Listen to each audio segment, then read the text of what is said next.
Pemirsa, Menteri Kesehatan Budi Gunadi Sadikin menyoroti lonjakan kasus COVID-19 di Kudus, Jawa Tengah.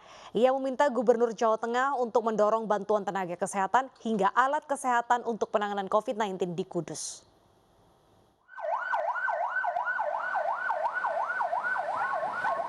Sejumlah water cannon menyemprotkan seluruh ruas jalan di Kabupaten Kudus setelah Bupati mengimbau warga untuk diam di rumah selama 2 hari.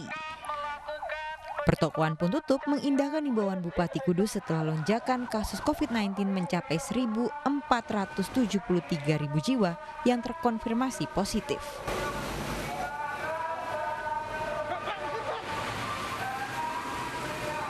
Bahkan pemerintah pusat pun turun tangan menyoroti kasus COVID-19 di Kabupaten Kudus. Dalam pertemuannya dengan Gubernur Jawa Tengah, Menteri Kesehatan meminta seluruh pihak turun tangan membantu Kudus dari sisi tenaga kesehatan. Selain itu, mendisiplinkan isolasi bagi pasien COVID-19. Kalau sakit ditemenin, itu malah nular kemana-mana. Aku bilang udah masukin isolasi sendiri. Saya bilang Pak Gubernur, itu TNI Polri bisa kok mengangkut orangnya masukin isolasi 14 hari ya sembuh sendiri. Tempat-tempatnya ada, rakyatnya juga jogo tonggonya bisa jalan. Tinggal didorong, diyakinkan kalau ada yang kena bisa diisolasi. Sebelumnya, Gubernur Jawa Tengah menyebutkan ledakan kasus COVID-19 di Kudus karena adanya pasien yang ditemani keluarga yang tidak terpapar COVID-19. Hanya pasien COVID-19 dengan kondisi tertentu saja yang bisa ditunggu keluarganya di IGD Rumah Sakit Umum Daerah, seperti pasien bayi, orang dengan gangguan jiwa, dan orang dengan kebutuhan khusus seperti pasien stroke. Tim Liputan iNews melaporkan. Kelurahan Kayu Putih, Pulau Gadung, Jakarta dikarantina lokal setelah 22 warganya positif COVID-19. Diduga penyebaran COVID-19 ini dari klaster keluarga.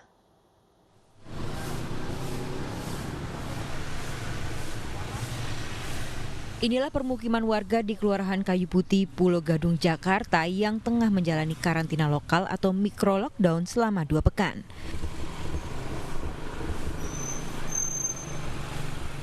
22 warga dari satu rukun tetangga dinyatakan positif COVID-19.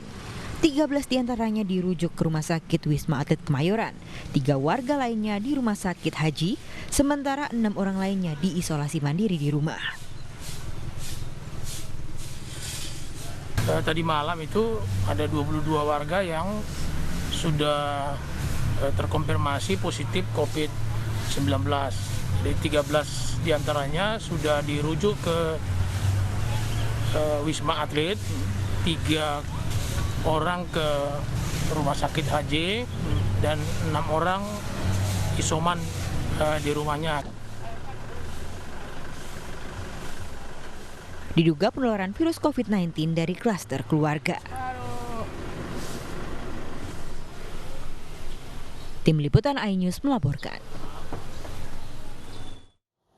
Sementara itu, pemirsa, ribuan surat keterangan bebas COVID-19 palsu diperjualbelikan kepada calon penumpang pesawat di Bandara Sultan Syarif Qasim II Pekanbaru.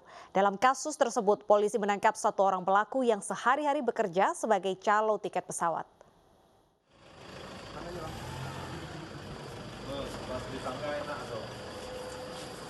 Polisi meringkus seorang tersangka penjual surat keterangan bebas COVID-19 palsu.